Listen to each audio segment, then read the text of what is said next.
السلام علیکم ورحمۃ اللہ وبرکاتہ۔ بسم اللہ الرحمن الرحیم۔ آج کی حدیث مبارکہ، وہ رسول اللہ صلی اللہ علیہ وسلم کی خدمت اقدس میں اپنا چھوٹا بچہ لے کر آئیں جو کھانا نہیں کھاتا تھا، یعنی شیر خوار تھا۔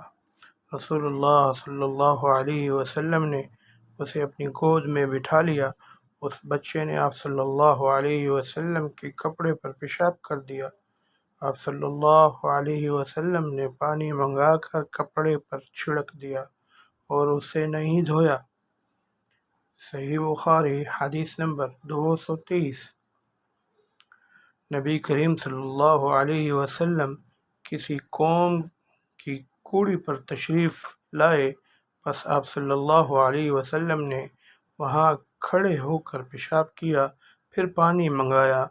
میں آپ صلی اللہ علیہ وسلم کے پاس پانی لے کر آیا تو آپ صلی اللہ علیہ وسلم نے وضو فرمایا۔ صحیح بخاری حدیث نمبر 224۔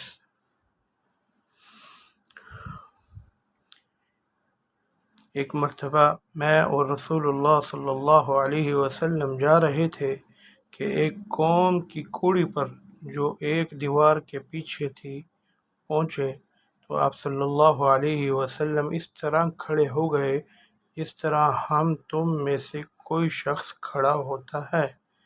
پھر آپ صلی اللہ علیہ وسلم نے پیشاب کیا اور میں ایک طرف ہٹ گیا۔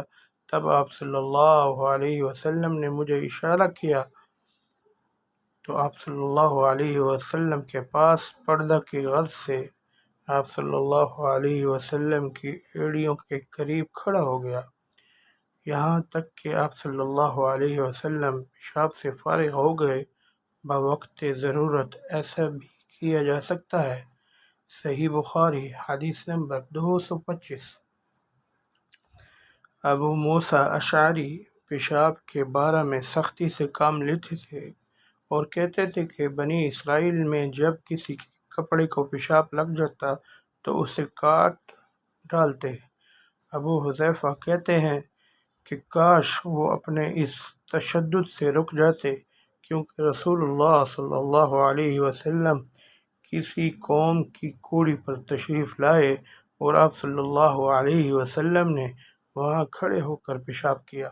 صحیح بخاری حدیث نمبر 226۔ ایک عورت نے رسول اللہ صلی اللہ علیہ وسلم کی خدمت میں حاضر ہو کر عرض کی کہ یا رسول اللہ، فرمائیے ہم میں سے کسی عورت کو کپڑے میں حیض آ جائے تو وہ کیا کرے؟ آپ صلی اللہ علیہ وسلم نے فرمایا کہ پہلے اسے کھرچے، پھر پانی سے رگڑے اور پانی سے دھو ڈالے اور اسی کپڑے میں نماز پڑھ لے۔ صحیح بخاری حدیث نمبر 227۔